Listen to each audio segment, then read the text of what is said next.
Podcast Answer Man, episode number 144.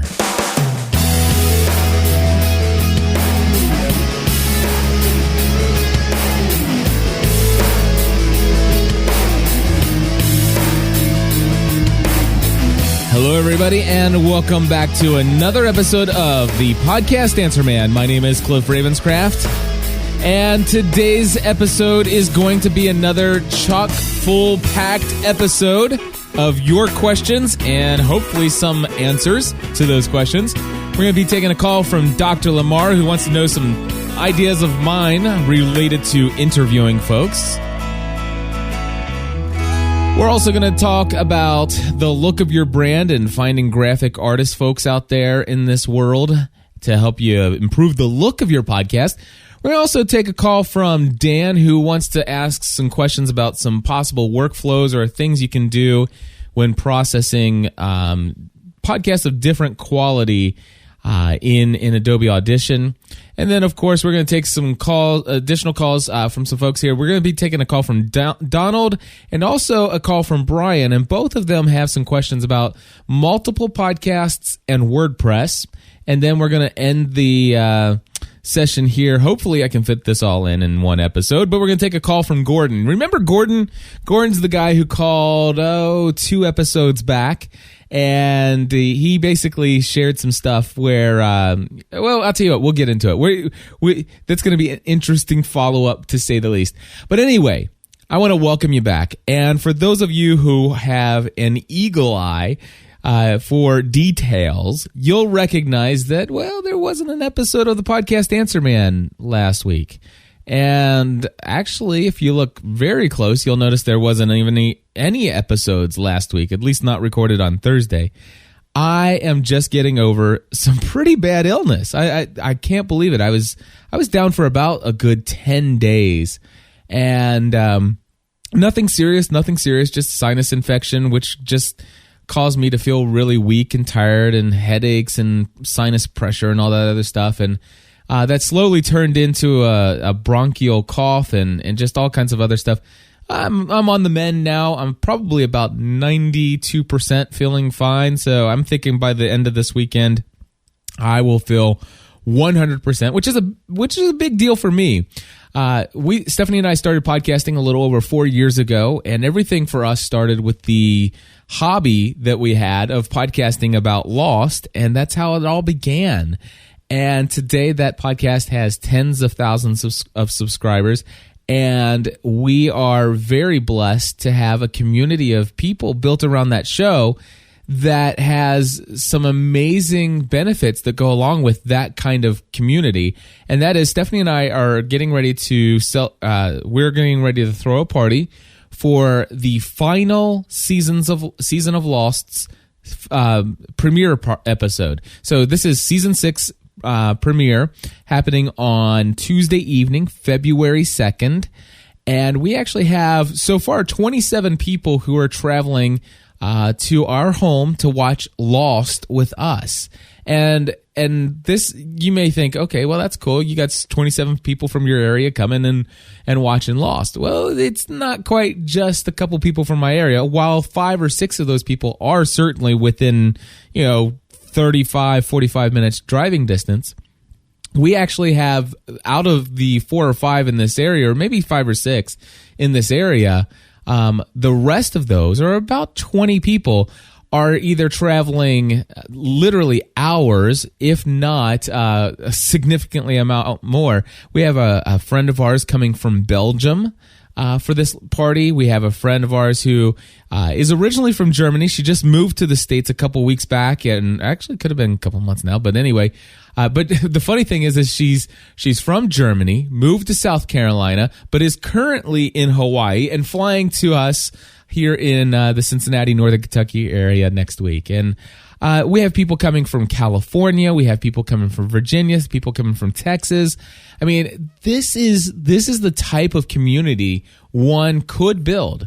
It is potentially possible. There is potential to build a community around your podcast that would generate such a family feeling that people would be willing to travel great distances just to hang out with each other. And to be honest with you, some of them just coming for, just to hang out for a couple hours and then maybe have breakfast the next day, and they're flying back home. So, don't set your sights too low when it comes to the possibilities of what you can do with your podcast, even if it's a podcast just devoted to a TV show. I mean, it is amazing what can be done. And if you have not read the book Tribes by Seth Godin, I want to let you know that never inspired me to do the things that I'm doing. But man, somebody had seen some of the things that I was doing and then read Tribes and says, Cliff, have you read Tribes? Is that why you're doing all this? And I'm like, what's Tribes? But go get the book by Seth Godin called Tribes, or titled Tribes. As a podcaster, as a somebody who is building something with that you have quote unquote followers or fans, or I prefer to call people community, members of the community. I really encourage you to read the book Tribes, because it really gives you an idea and understanding of the value that you have as a thought leader or as a community leader. People are looking, people out there want to find other people with shared passions, and they're looking for people to lead that. Not everybody wants to lead something, but a lot of people would love to be a part of a family, to be a part of Seth Godin will call it a tribe. And man, I believe if you would just read that book, if you haven't done it already, it may radically change the way you view the folks who are currently subscribed to your podcast. And I would say this: if you're not already starting to form the type of relationship with your audience where these people would love to hang out with each other, before you start thinking about growing your audience, I would encourage you to go and get the book Tribes and learn how to build a community with your audience. So anyway, that's my little topical thing. I've already shared with you here in the front of the show what we're going to talk about today. I'm going to try to get 6 calls in here, and to do that, we are going to just go right head first here into the first call, which is from Dr. Lamar. Hello, Podcast Answer Man. This is chiropractor Dr. Thomas Lamar at spinalcolumnradio.com. And first off, I wanted to say, Cliff, a big thank you for your assistance and inspiration in helping me to put some legs on this little production of ours. Between your one-on-one coaching with me, the books I've read, the great content you deliver on Podcast Answer Man, I feel like I've been in podcast college for the past 2 months. Also, I wanted to say a great big thank you for the equipment that you provide, but especially the service and the passion that you back it up with. Well, as you know, my podcast, Spinal Column Radio, is all geared up and ready to launch into the podosphere, as they say, on January 1st, 2010. The excitement is building in our office and around our small town of Kingston, Washington. Some of the topics that I will be discussing on the program lend themselves to an interview with someone, which is precisely why I'm looking forward to your assisting me with the JK audio broadcast host, so I can technically make the interview happen via telephone. But I was wondering, being that you've produced, over 1,800 podcasts now, many of which have involved interviews, do you, the Podcast Answer Man, have any interview words of wisdom? I realize that for some, talking just comes naturally, and the interview process becomes very organic and might just almost seem second nature. But still, there's got to be some thoughts that you could share on this topic. I'd love to hear what you have to say. My first interview is set for mid-January, and I want it all to go well. Thanks, Cliff, for what you do, and I look forward to your response. Well, Dr. Lamar, first of all, let me apologize that I didn't get to this call and have it queued up until after mid-January, but hopefully that went well for you, and I look forward to listening to it when I get an opportunity to get to that episode in your feed. However, I still think it's a valuable question and one that I'd love to share some thoughts on. I don't have anything written out in front of me. I knew this question was coming. I knew this question came in a while back. But this is the first opportunity to get it into an episode here.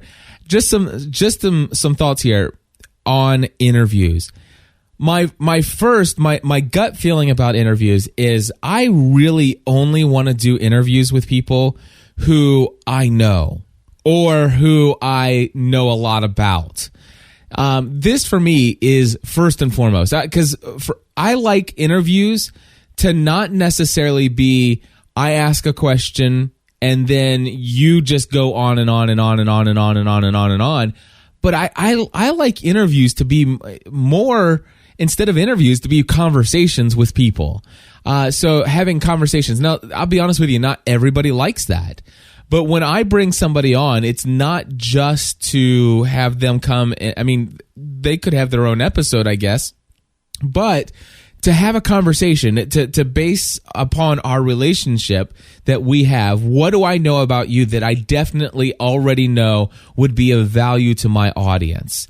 So if you go back to the conversation with Dan Miller, that was a couple episodes back. In that interview that I did with him, this is a guy, now I did not know him personally at that time. It was somebody that I knew just in the same way that a lot of you know me. You listen to a lot of my content, but maybe we've not personally interacted one-on-one, and maybe we've not even exchanged an email. That's who Dan Miller was for me at that time. As somebody, I've read his books. He's impacted my life in very meaningful ways. And I knew a lot about him just because I listened to his podcast, just the same way you guys know a lot about me.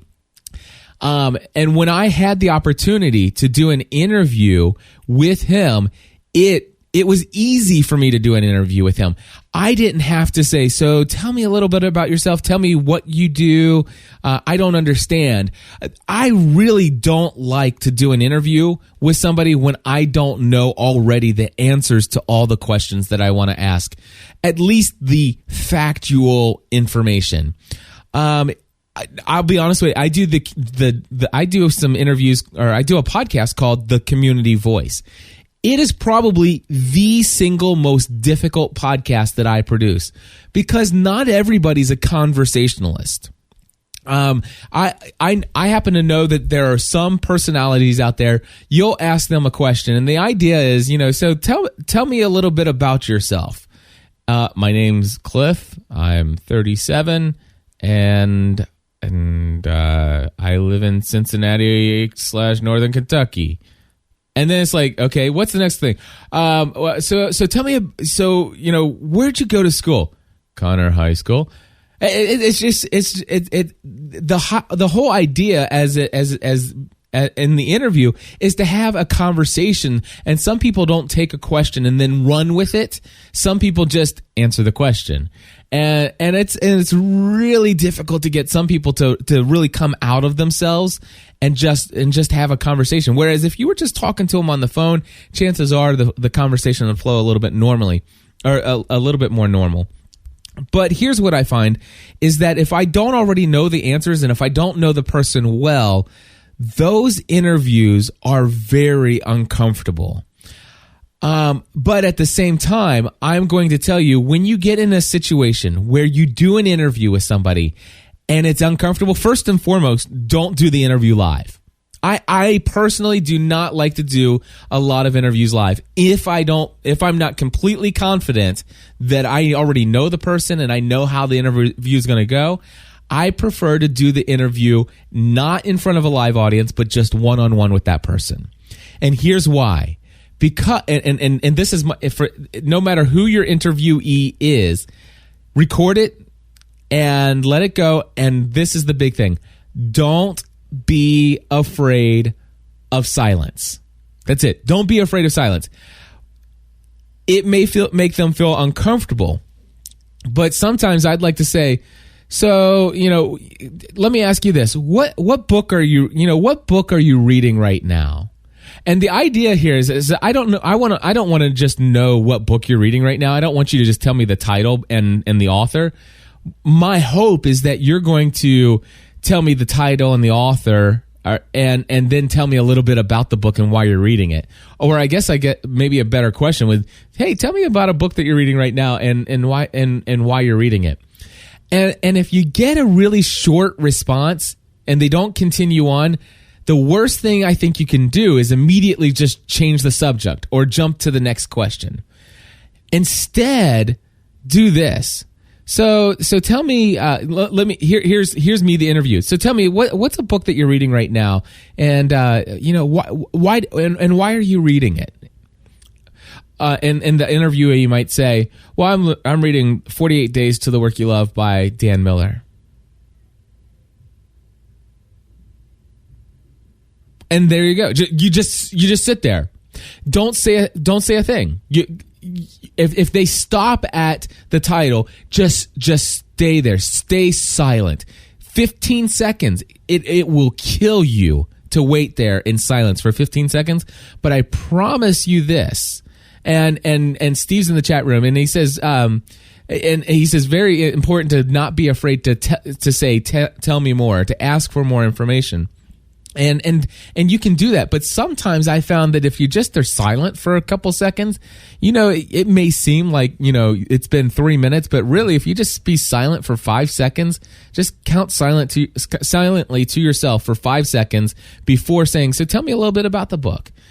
Just go 1, 2, 3. You just count underneath your breath or whatever silently. And chances are, and I found this to be true, that they will be uncomfortable with the silence and will say something in addition to that. They'll continue their response. And here's the good news. In post-production, you can go and edit out that long pause, and it makes them sound awesome in the interview.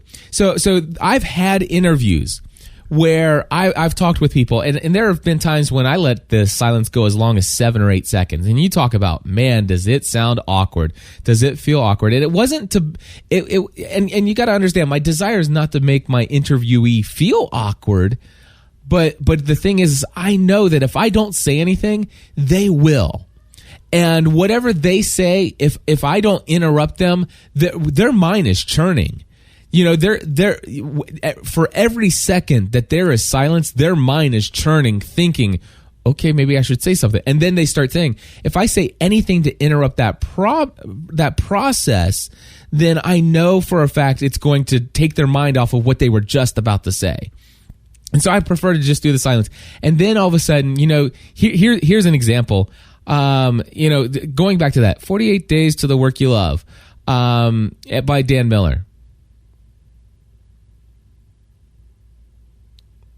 And I really like the book because it blah, blah, blah, blah, blah. Well, the thing is in post-production, it sounds like this. 48 Days to the Work You Love by Dan Miller.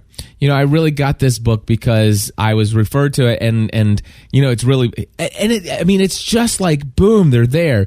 And don't be afraid of the silence. That's the big thing. But again, for me, one of my favorite things to do is to interview somebody I already know very well, because I already know when I talk to Dan Miller what he's going to say about, when I asked him the question, do you think that everybody ought to be working for themselves? You obviously, that's what you talk about a lot. And you talk about not having a ceiling on your income and all this other stuff. And if you were you would do this. Do you honestly believe that everybody is cut out and everybody should be doing their own business? And I already knew before I asked that question, and it wasn't because I didn't send him any questions in advance. I just knew from listening to his podcast and just knowing who he is, what his answer was going to be. I knew exactly the way he would explain it, because I knew that about him, but I wanted to hear him say it in his own words rather than saying, Dan, I already know that you don't believe. I don't state anything that I know about the person that I could get them to say themselves. And so that's what I do is I like to interview people I know, and I want the people that are my audience, I want them to learn these things about this person that I like so much and have gained so much value from.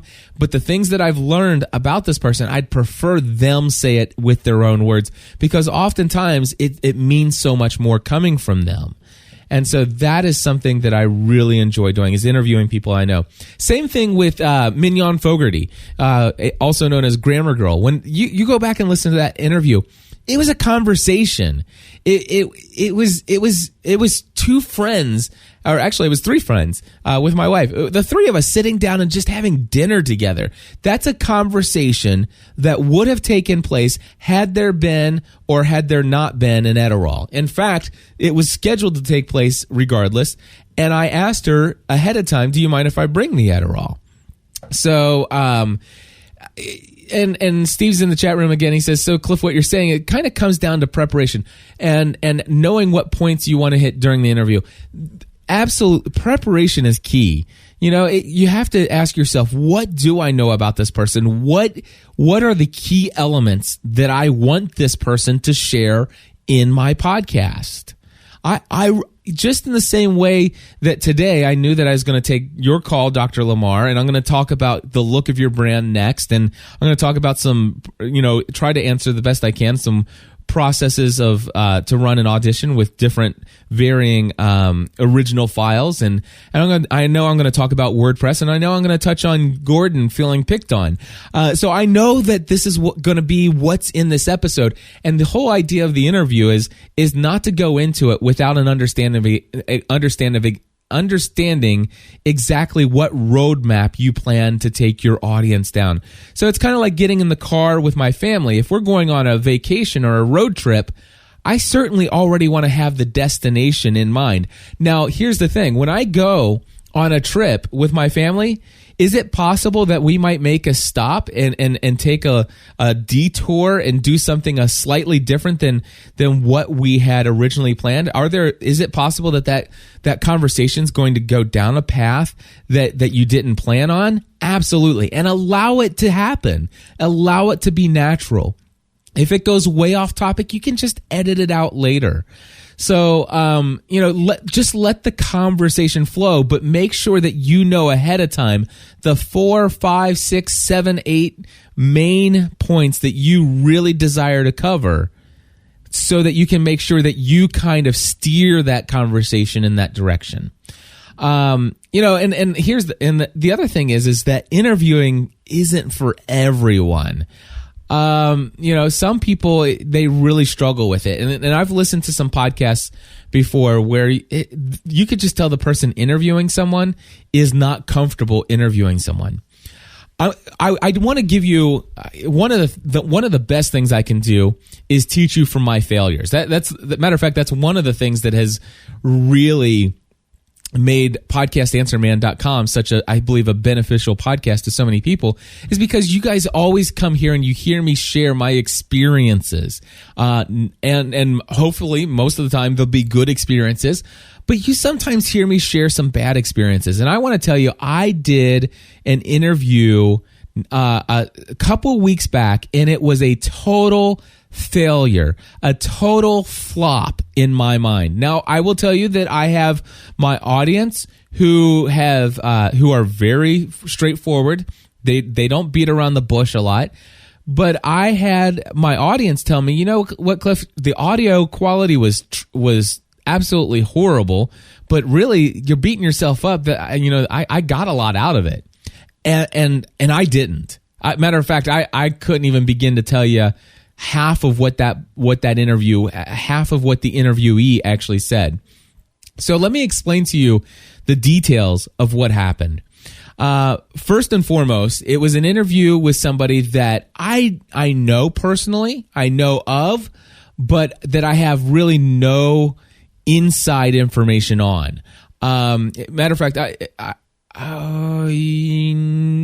no. Okay. I'll make it general and I won't give specifics as to the interview. But I'm going to take a drink of my water. There we go. So anyway, basically what happened was my co-host of this particular podcast says, Cliff, I'm going to land an interview with this particular person. And I said, that's great. That's interesting. Excuse me, 1 second. All right, I'm back. So anyway, I said, that's interesting. I know that my co-host has purchased this person's book. I know that my co-host knows, basically my co-host knows of this person in the same way that I know of Dan Miller, maybe not as much, but at least in that vein, he understands enough about who this guy is, what his philosophies are, what his thinking is, what his main points that he is passionate about in his book. My co-host knew all of these things about this author. All right. Me, I know the author personally. I've met the person. I connect with that person through social media. But this person has a podcast, and I've tried to listen to it before, but due to the audio quality of this particular podcast, I've never really subscribed to the podcast long term. It's just something that hadn't happened. So I didn't know a lot of intimate details or even very many details other than the fact of where this person lives and the name of his book and a little bit about what he does for a living, but it very surface level information. So any information that I would get from him during the interview would have all been brand new information. But that was no big deal. We went ahead and scheduled the interview, and the reason why is because I was going to let my co-host drive the show. It's pretty much somebody he knew well, and it's like, yeah, this is going to be great. Well, what happened is it ended up being a situation where that particular week that the interview was scheduled for, my co-host was going to be out of town. He said, it's not a big deal. I'm going to, we're going to be at such and such place and I'll connect via Skype. Well, what happened was there was a snowstorm. They got a whole lot later start than they had anticipated. And not to mention the fact that he forgot to bring his headset. And so, therefore, there were a couple different issues. One, they found some free Wi-Fi in a library, which at a library you don't want to really be too loud. Number two, there's the issue of an internal microphone on your computer versus, your headset.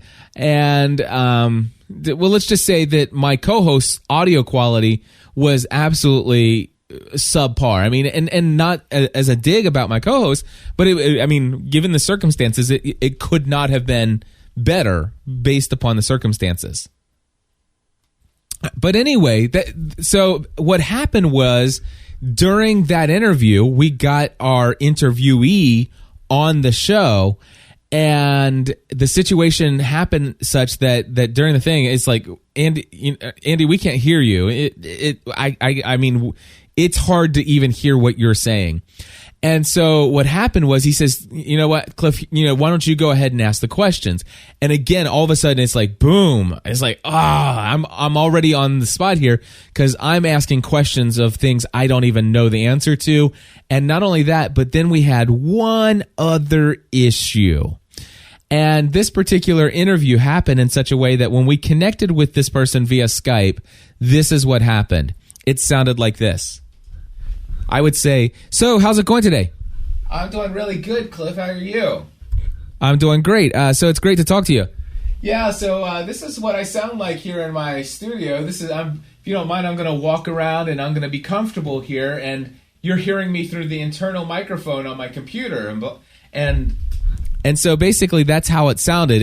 He was just using an internal microphone on his, I don't know if he had an iMac or a MacBook or whatever. And I could just barely, I literally was straining my ears to hear what he was saying. And not to mention the fact that I was distracted by the fact that, trying to communicate back and forth with my co-host via Skype, text messaging to find out, dude, can you ask the next question? Can I, where should we go? And I'm just my mind was not focused. Everything in my mind was all, and by the way, and we were doing this, get this, in front of a live audience. And so it was a train wreck. In my mind, it was a train wreck. It was out of actually it's more than 1,900 episodes. I think that will probably be within the top 5 of the single most worst episodes I've ever produced of content. And I've had some doozies, and that was one of them. Now, that's not our interviewee's fault, and it's not my co-host's fault. I'll take the blame on it. A couple things. Number one, what would I do different? What would I do different moving forward in that scenario? Number one, if it's going to be an interview that my co-host is going to do where he's the one who is passionate about this topic and has a roadmap of the things he wants to cover, well, number one, if he's going to be out of town and there's the potential that he's not going to have at least, I mean, nothing with Skype, nothing's guaranteed, right? Absolutely not. So, but at least if week after week after week we have some level of predictability of what his hardware and his software and his internet connection is like week after week, then there's some predictability that, this week versus next week his audio is going to sound good. But when somebody takes their gear away from their studio, there is no predictability. And so as soon as he told me that he was going to be out of town, but don't worry, the very first thing that I would do differently this time is I would have said, hey, let's reschedule the interviewee for a following week. So number one, that's what I would have done.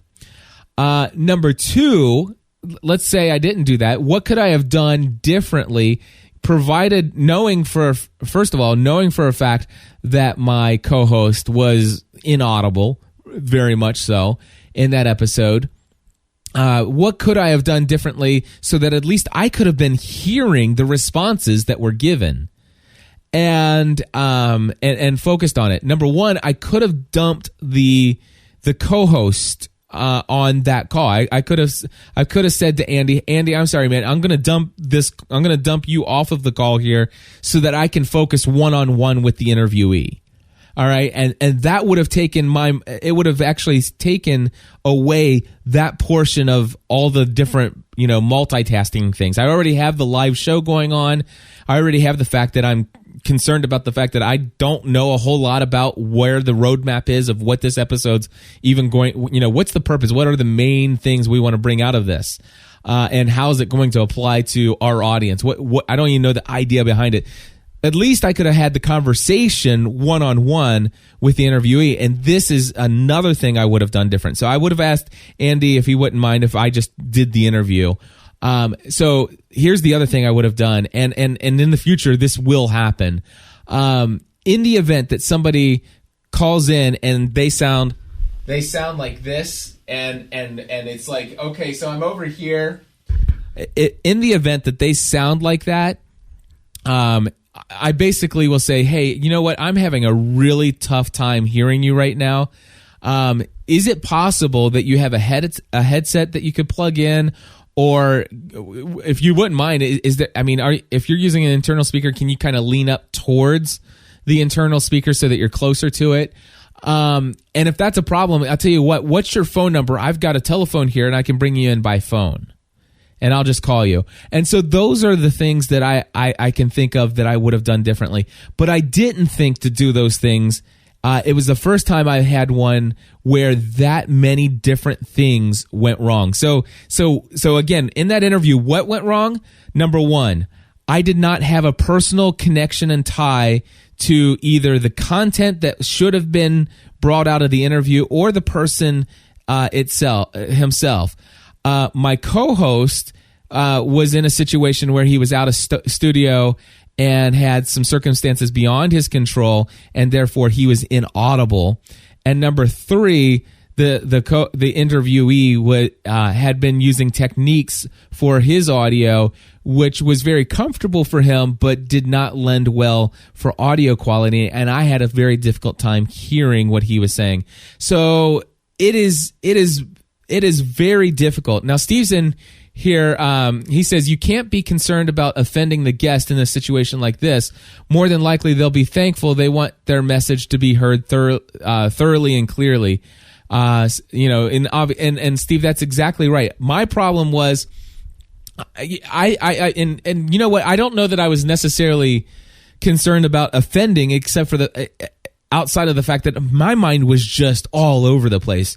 All I felt like is like, oh my gosh, if I was an engineer of a passenger train, the only thing I know is I'm looking ahead and I see another train coming at me head on, and this is not going to be pretty. And I was, or it would be like I'm sitting here, I'm a deer in the middle of the highway, and I'm blinded by the lights. I'm about ready to be smashed. And that was the feeling I had. And so even if I didn't have to strain, I was just having a really difficult time. Matter of fact, I was sitting there. I would ask the question that my co-host had already put into the chat or into the show notes, because he had a list of questions, and the questions weren't my questions. And usually when you write a question, you don't write a question out word for word. You kind of just write down an idea to keep so that you can naturally ask that question. I didn't know what the questions were, so I'm sitting there asking these questions word for word. The interviewee was answering that question, and I was immediately, while the interviewee is asking that question, I was then looking at the next question, trying to find a way to formulate it, not able to even focus on it. Was a train wreck.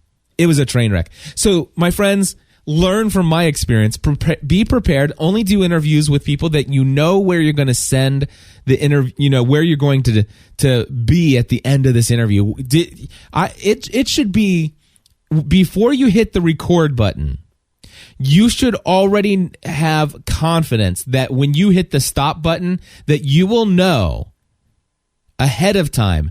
That when you hit the stop button, that you will know whether or not you got all the information you needed to get out of that interview, so that it would benefit your audience in the way that you intended for that interview to benefit your audience when you first set up the interview.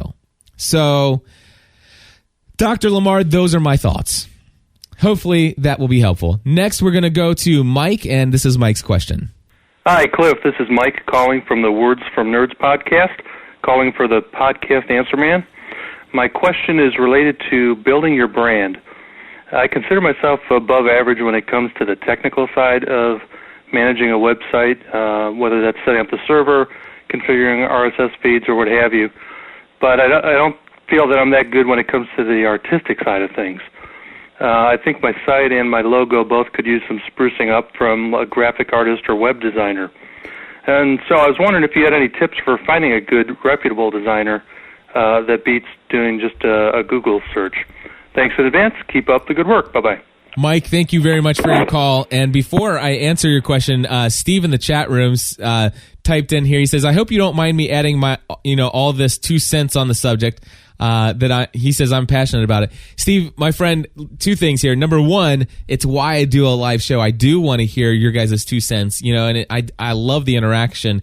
And in many of my podcasts, the live chat room sometimes is a fact-finding or a fact-checking place. And plus, you led me and helped me, navigate through the answer there. So first and foremost, I appreciate that. And number 2, if I totally disagreed with your 2 cents, or if I got so involved in the show, I could just ignore what you have there and just move forward. But I appreciate it, and I just want to let you know that. So back to Mike. Mike, again, great question. I recently did a tech tip blog entry over at podcastanswerman.com. You can click on the category in the sub-navigation menu on our site that says tech tips, and it'll basically filter out all the podcast episodes, and you'll just see blog entries that I put together.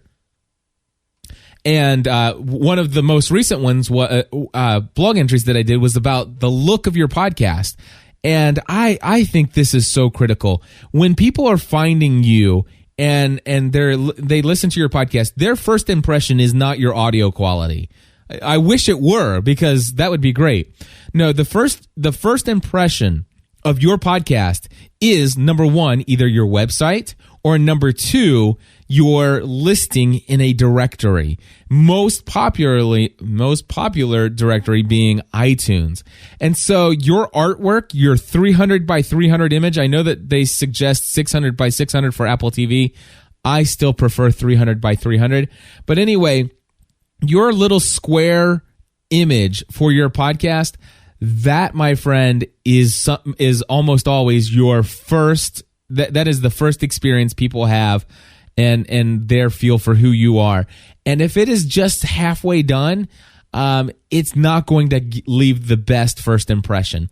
Same deal with your website. People are finding you from Google results. Your website should look very professional, very clean, or at least very easy to navigate, but also with decent looking graphics. I think decent looking graphics are important. Now, as far as where you can go, now it was funny. Recently I did it was about a week and a half ago, I was on one of the webinars that I'm producing, and I asked folks, I said, hey, can anybody here tell me the one and only advertiser I've ever had outside of Podcast Answer Man myself? What advertiser is the only advertiser I've ever had on Podcast Answer Man? And it didn't take very long at all for an entire session, a class full of people to say, Evan Agee over at agdesign.com, A-G-E-E design.com. And so I want to tell you that that's one place you can go. Now, I know that he has a lot of other things he's focusing on. He's doing a lot of video production work, high-end stuff. But he's one place that I've gone to. Another thing that I've done is, of course, I've gotten Photoshop myself, and I go to iStockPhoto.com, and I have an account there, and I buy many credits at a time. And I can find stock images, and I can sometimes use some fonts with some special filters and layers that are put onto some text, and I can make some pretty interesting things. But when it comes to that stuff that I want to actually get a look and a feel that's kind of beyond my own graphical abilities, that's where I'll either turn to somebody in the GSPN.TV community, or I'll go outside and hire a professional. A couple different things that I think that you might want to look into is something called logotournament.com or 99 Designs. If you just do a search for 99 Designs, there are a bunch of these different places out there where, in essence, what you do is you go in, you set it up, and you say, listen, I'm going to pay $250 or $300 or $350 for this project, and here's the idea of what I'm looking for. And these people will create logos for you, and that you'll get tons and tons of different revisions and concepts to consider, and you just narrow it down, and these people are competing for your business, and whoever you choose at the end, when you actually get the finished product that you're looking for, it's at that point in time that person gets paid. So again, those are some opportunities for you there, Mike, and hopefully that'll be of use to you. But I think you're on the right track with looking to really improve the branding, the look of your brand. And what's great is you get that, and you can actually start using that on your Twitter ID. You can use it on your Facebook fan page. You can start posting it. I mean, there's a lot of stuff you can do that, but I encourage everybody out there to get a very nice looking logo for your podcast or some good high-end graphics for your stuff. All right, moving along, we're going to a question from Dan about some processing in Audition. Hi, Cliff. This is Dan Fullerton. I'm the producer of the Physics in Action podcast, which is a high school student-run podcast where we look at physics outside of the classroom and TV, movies, video games, and use that as an avenue to help teach ourselves and others about physics in the world around us. The reason I'm calling, I've listened to quite a few of your podcast Answer Man episodes, and you talk quite a bit about using Levelator or using Adobe Audition as an even better tool in which to clean up audio files. Working with students who have a variety of different equipment, I oftentimes get a wide variety in the quality of the audio files that they submit. One of my questions, using Adobe Audition, is there a preferred workflow for how best to go about cleaning up these files between compression, between noise reduction, hiss and click reduction, normalizing? What order should I be doing these things in? I'm not sure if there's a straightforward answer to that or not, but wondered if you had any pointers there. Take care. Best of luck. Happy New Year. Bye. All right, Dan, first and foremost, thank you for calling in, and thank you for submitting your question. Number two, I think it's really awesome that you are helping to administrate a student-run podcast or a student-hosted podcast, high school students putting in content. And number three, Oh man, do I feel sorry for you. Seriously, I can't imagine. I'll tell you what, I'm going to give you, number one, I don't think that there's a very clear workflow that I'm going to be able to give you. Let me explain to this. Number one, before I even do that, I want to suggest, or want to state one thing that you had said.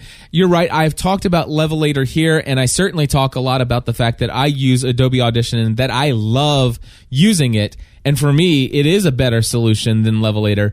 But that's because I'm in a very, very controlled environment. I am the only person hitting the record button, with the exception of my wife, but she uses the same settings and the same equipment, the same gear that I use. So every single show that's recorded in this studio is pretty much starts out the same, and we have some, we have a very controlled environment. There's not a lot of cleaning up, not a clicks, not a lot of hiss, not a lot of anything that needs to be cleaned up in our audio.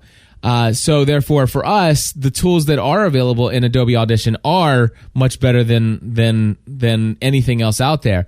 However, I don't want to say that Adobe Audition has anything that's quote unquote better than Levelator. I think it can duplicate a lot of things that Levelator will do, all within Adobe Audition. Although I will say in some cases, depending on how your audio is, Levelator may be a better tool because it kind of does it does all of this stuff in one pass. Whereas, to kind of do the same things that Levelator would do in Audition, you're exactly right. You'll have to do a workflow. You'll have to kind of do a normalization. You might do a hard limit. You might do, a compression on it. You might do all kinds of different bits and pieces. So I don't want to put out there that Audition is better than Levelator. I think Levelator is a great product. In fact, I think they just updated to a newer version. They just upgraded or updated the software. I don't personally use Levelator though. I haven't used Levelator in about 2 or 3 years. But here's the other thing is, you're asking me for a workflow of the best workflow to do in Adobe Audition for these things. And to be honest with you, it's difficult for me to give that to you. Number one, because I don't ever have to do hiss reductions. I don't ever have to do noise. There's a format in there called noise reduction. There is hiss and click removal tools in Adobe Audition. But there, and Steve's in the chat room. He says there is no one size fits all for this. You probably have as many different original recording types as you do students submitting you podcasts. In my professional opinion to you, would be that I would suggest that you actually sit down with your students and work out some workflows of the best recording environments. And if you can actually put some procedures in place, some workflows in place that will provide better original quality files, you'll find your work in post-production will be greatly and drastically decreased. And some things that you could focus on there is what kind of microphones are you using? What kind of recorders are you using? What kind of recording environment do you have in the background? All of those kind of things. I would really start working with these high school students on their recording procedures and see if you can't get a more standardized grasp on that end of things. That's really what I would suggest there. But as far as the other processes, if you got these different varying original recordings, just try it a couple different ways. Go in and do a noise reduction. Go in and do a hard limit, and try it and write down what you're doing and listen to the final results. Save it sample 001, 001, and then have written down on 001 what order you did it in. And then try it a different way. Try doing the hard limit before the other thing and seeing what actually sounds the best. But I really believe that if you focus on standardizing the recording procedures, you'll greatly improve everything. In fact, here's the one thing I love about what I do for a living. I've got people who hire me all the time to teach them how to podcast much in the same way that I podcast. Now, this isn't, when you hire me, please understand, and my clients do understand, that I am not teaching them the only way to podcast. I may not necessarily be teaching them the quote unquote best way to podcast, because you know what, I think that is a relative term. What is the best way to podcast? Well, the best way for me is to do it the way that has always worked best for me. And are there easier ways? Are there different ways? There's a ton of different ways that you can record. But when people hire me, I love it when they say, Cliff, just show me how to do it the way you do it. Get me the equipment that you use. And I love it when somebody gets a microphone, a mixer, and a digital audio recorder. I love it when a computer is not even in the equation, because what I can do, especially if somebody has the Heil, they have a decent mixer, and they have the Edirol recorder, I can say to them with all certainty that I know from experience, I can get you a recording where you'll have the perfect audio levels 100% of the time. And I can say that out of the basis that I've done more than 1,900 episodes, and I know it's reproducible. And not only that, but I can tell you that my clients have the same exact result when they have that. Now, the thing is that if somebody says, well, Cliff, I'm really interested in the microphone and the mixer, but I have to kind of put this to piece. So for a while, I'm going to be recording into my computer. And at that point, you break a chain in what my production is. And so therefore, I can guarantee you that your original quality of your microphone sound is going to be great and your mixer is going to be mixing fine, but there's nothing I can do to give you any kind of understanding of how your computer is going to react when it comes to ground loop noise, ground floor interference from your computer, and all those other things. And it does introduce a lot of quote unquote unknowns. And so this is why trust me, if you want to hire me and you want to record into a computer, I've got a lot of clients that do that. But I tell you what, I certainly do have a great deal of confidence every time a client pretty much buys either the same equipment that I have or equivalent equipment. I mean, it doesn't have to be the Edirol R-09 digital audio recorder, but if you get a digital audio recorder, and you've got a mixer and you've got a microphone, it could be a Shure SM58 and an $89 mixer and a $200 Tascam DR07. And you know what? I can still pretty much guarantee you that we can duplicate very close to the type of quality of audio that I have. So I really think my professional opinion there, Dan, is instead of trying to find the right workflows for all these different things, put some procedures into place and try to hone it down to where those original recordings are the best as possible before they even come to you for post-production.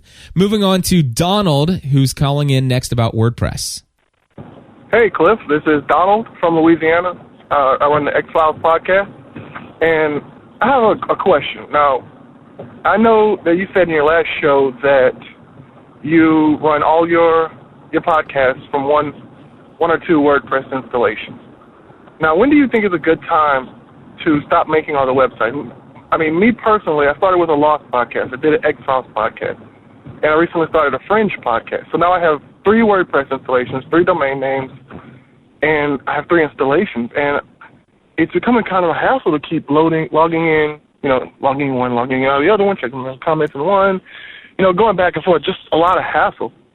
And I know you said that you run them all out of one. So when is a good opportunity or a good chance to stop making new WordPress installations and I guess make a just one big site and then pull from the category feeds like you do? And another question kind of related to that is it too late for me to do that? I love my websites. I have 3 different original websites. They all are based on the same thing. So they look alike, just different colors, different elements, stuff like that I customize. But I don't want to lose them. but it is becoming a hassle. Is there any other way to like link all three together? That's probably a dumb question. Probably can't be done. But when is a good time to say, hey, I'm going to stop making all these websites, and I'm going to just make one website and pull everything from there? Love the show. I bought some things from you before, and they all worked out great. You're awesome. You have the best advice. So just giving you a little plug there. All right. See you later. All right, Donald, thank you very much for your question. And we've got Brian coming up next, and he's got a similar question. So one of the things that I want to explain is, first and foremost, I made the decision to kind of merge everything into one website when I was about ready to launch my fourth podcast. So I had the Weekly Lost podcast, which was one WordPress installation. Then I created a podcast called My Crazy Life, which was another WordPress installation. Then I created a podcast called the About the Church podcast, which was a third WordPress installation. And finally, when I started, when I had an idea for my fourth and fifth show at the same time, it's like, there's no way I want to, because I had to not only just install those installations, but I had to configure those installations. I had to design those applications, or those installations. And then all of a sudden I would actually go in and say, you know what? I really wish the sidebar kind of looked like this, and I want to tweak this, and I want to change this. And it's like, you know what? Since I've done it here, let me go make that change in the second WordPress installation, and then in the third, and it was just getting crazy. I imagine that some people would tell you could probably try to use WordPress MU, multiple user. I've really never played with that myself, but here's what I do for myself at gspn.tv. I use one WordPress installation, and I put all of my stuff in categories. And before I go any further into that, let me go ahead and bring in Brian's call. Cliff, Brian Macbeth here again from the Kansas City area. You recently made the comment about having one installation of WordPress for several of your podcasts. I wanted to know, as I'm sure others do as well, how do you go about having the different pages and then posting separate podcast and blog entries on those separate pages? Myself and several friends are all combining efforts to make our podcast/website even better, but would like to simplify it even further than you have already helped me with. WordPress makes it simple to create pages, but how do you go about the blog post and podcast to only show up on those pages? I haven't quite figured that part out. I figured out how to get the FeedBurner, or I should say not get the FeedBurner, but get FeedBurner to only recognize the one category that I tag with each episode of the podcast. I did this by carefully listening to each and every one of your shows, so I'm sure anything you have would be very helpful to the improvement of our site. Thank you. Take care. Bye. Alrighty, thank you very much for your question, Brian and Donald. First and foremost, the big thing I heard there, and I think some of the confusion, you already talked about the fact that you know how to go in and set up a different category for each of your podcasts in such a way that you can take the RSS feed from that category and send it over to FeedBurner. Well, but then it sounds to me like your real holdup here is, how do you create different pages is the word that you're using there. And by the way, I want to let you know, I have no page for any of my podcasts. I have 24 podcasts at gspn.tv. That's one WordPress installation, 24 podcasts. Go there, check it out. Look in the sub-nav menu. You'll see Balanced Living Podcast, Entertainment Podcast, Family Podcast, and Technology Podcast. And then if you highlight over those, you'll see all the subcategories of all those different podcasts. And those are all categories. They're not pages. Matter of fact, not any of my podcasts have a page in WordPress. The pages on my WordPress are the home page, the about page, the mailing list page, the live show page with a chat room, the information. Their information. Though one of the things that I will tell you is that you can create. Now, if you go to conceivedinliberty.org, this is a client of mine. He did a lot of his own web design, by the way, or web graphics. But if you go there, Well, actually, go to marcuscareyperspective.com. Now, that happens to be a page where he actually wrote a description and clearly lays out this is what this particular podcast is. But at the bottom of that page, he says to listen to the most recent episodes, click here, which then takes them to the category page. All right, so that's one way that if you need to have a page, but I really don't personally like that, and I'd much rather just forward people straight to a category. So if you, for example, type in this weekly lost podcast.com. If you type that in, it's going to take you straight to gspn.tv/category/ probably it might be generally speaking because it's the original, but anyway, or /lost, I'm not sure. But anyway, it's going to take you to the category that is set up for that particular podcast. So Donald, is it too late for you to switch? Can you kind of convert everything down to one? Basically, if I were you, and by the way, I'm not telling you what to do, but if I were in your shoes, with 3 WordPress installations, I'd probably bring it all down to one.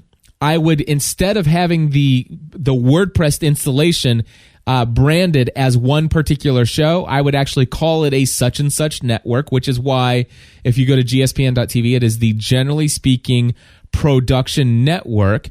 And then I would actually start setting up, your whatever page it is you're starting out with, or whatever site you're starting out with, you would set up a category for just that podcast, move all of those episodes into that category. Then you can use you could take your next website, WordPress number 2, go into settings, and click export. Export as a WordPress file, then go into your network website, click import, allow it to import all of your posts, all your comments, everything you've ever done. It will import it all. And then, of course, what you may have to do is you may have to go into your edit area and you may have to reassign all of those to the new category that you've set up for that podcast. And you'll have to reprocess through that. Jeff's in the chat room and says you probably could say that pages are for static information and categories are for dynamic changing information. And that is exactly true. And then, of course, there was one other question that came in the chat room here. I know I'm just a little bit over an hour today, but that's fine. Larry asked a great question, and he says this. He says, any suggestions on how to come up with relevant content? I'm a realtor in Denver and have a blog at foreclosureanswerman.com, and I'm stuck in developing content. And now, of course, you're asking, I guess you're wondering content for a blog, and that's not necessarily what I'll answer here. But if you had a podcast, for example, and you were struggling for content, then I would say you should probably change what you're podcasting about. My feeling, and I am opinionated in this, so I hope I don't offend, but my feeling is that if you're gonna get involved in the social media space, what really happens is that you should be only blogging or podcasting about something that you are so passionate about that you could talk about all day, every day, and never run out. I went to my doctor's office recently because I'm getting over bronchitis now. And my doctor says, I said, I got to kick this thing out. I said, I talk for a living. And my doctor knows me well. He says, Cliff, how do you talk? I mean, you got to run out of things to talk about. And I said, Dr. Audi, I said, you know what? There's no way. I said, I could talk 24 hours a day, 7 days a week, and I would never run out of things to talk about. I am passionate about each and every podcast that I talk about. There's always something. And I said, and if there's ever the event that I just run out of things to say, I kill the podcast. I completely halt its production and I go on to something else. And so if you're stuck for relevant content, that may be, and I'm not suggesting that it is, but it may be an indication that you're either blogging or podcasting about something where your passion doesn't really lie. I don't want to make that assumption and say that that's true, but it's really really where I feel like, and matter of fact, Larry's in the chat room. He says, I really haven't figured out what I love. And also I'm more of a quiet person, and blogging's great for quiet people, but you'll find that the blogging will take on a life of its own if you can find out what you do love.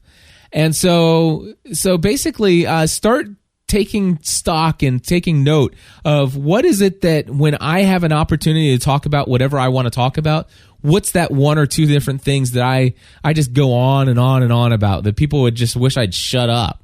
Those are the kinds of things. So, yeah, definitely. That's my thought. And then finally, Gordon, we're going to get to your call right now. Hi, Cliff. Gordon Firemark here from the Entertainment Law Update podcast. I have just been listening to episodes 141 and 142 of Podcast Answer Man, and you picked on me a little bit in there. As an attorney, I have to develop a thick skin about these kinds of things, but you did get around to picking up on my real point, which wasn't so much about the sound and technical quality, where I agree with you 100%. You have to have a reasonably good quality sounding podcast if people are going to listen. People won't stick around to listen to something that just doesn't sound good, that hurts their ears, or they have to strain to hear or whatnot. But no, I was really talking about the quality of the content, the quality of the presentation of the content. In fact, I'm thinking about quantity over quality there, so that you have episodes of your podcast coming out rather than waiting until you get it just perfect. And that was really my point. We all make missteps and misspeak and stumble over words and things, and I know don't edit your podcast. I don't edit mine except to deal with major glitches and things. So really, that was my point, and thanks for airing my comments and picking on me, I suppose. And keep up the great work. I really appreciate all that you do for podcasters, and look forward to your future episodes. Gordon, thank you very much. And by the way, in the chat room, just want to say this. Jeff Long is in our chat room, and he says, I love his podcast. It's great for law and video, and I'm a video producer. So, Gordon, you've got somebody who's a fan in our chat room here live today. And, folks, that's the Entertainment Law Podcast, Gordon Finemark, and you guys should check it out. But anyway, I just want to let you know, Gordon and I exchanged several emails when I had gotten this voicemail, and he and I exchanged like, I hope you don't mind that I picked on you. I didn't mean to pick on you. I just really got hung up on he says I'm a stickler for semantics sometimes. And I get so hung up on certain phrases that I just want to make sure that people don't get hung up on as well. And I think one of the things he said, quantity beats quality, and he said every single time. And that's what I just couldn't let that go, and it's a part of my personality. Well, anyway, I just wanted to. Gordon gave me the authorization to read this follow up. He says, Cliff, maybe pick on wasn't the right phrase. It's all good, no worries. Besides, I did say every time. I need to learn to watch my hyperbole. For what it's worth, we totally agree on the audio quality issue and the need for consistent improvement. I took your criticism of my point of view as a part of a spirited debate, not personal or mean. I just felt like you focused on something that wasn't really my core message. That tells me I wasn't clear as I should have been. That's another point. If a person can't take some criticism, he or she should probably not be podcasting or doing any other thing to be to put yourself as a public figure. That's just asking to be heard. The important thing is to always be mindful of the spirit which criticism is given. If it's meant to be constructive, helpful, etc., take it as such. If it's just mean-spirited and intended to hurt your feelings, then accept that the giver of the criticism is the one with the real problem. I'm an avid listener. I'll continue to chime in when I can. It takes more than a little picking on to shut me up. Keep up the great work and don't worry about censoring your thoughts. If I make a stupid or imprecise statement, call me on it. I can take it. Best regards, Gordon. Gordon, I love you, man. Thank you very much. I'm blessed to have a listener like you, my friend. And hey, real quickly here, this podcast is sponsored by me. That's right, podcastanswerman.com. You can contact me to buy your own Heil PR40. You can contact me to buy all kinds of audio equipment, but more than anything, you can contact me about website consulting for your podcast, getting it configured and set it up so that you can get away from maybe Blogger or one of those other places, or you can hire me to train you how to podcast from the beginning. And I also have some great tutorials and webinars that I'm always doing. If you want information about that, just contact me. Send me an email, cliff@ravenscraft.org. But if you just head over to podcastanswerman.com, on the right-hand side, you'll see my phone number up there, and you'll also see my email address. That's cliff@ravenscraft.org. It's all spelled out there on the site so you don't mistype it and don't get your email to me. But I'd love to hear from you. God bless you all. We'll see you next week. Bye-bye.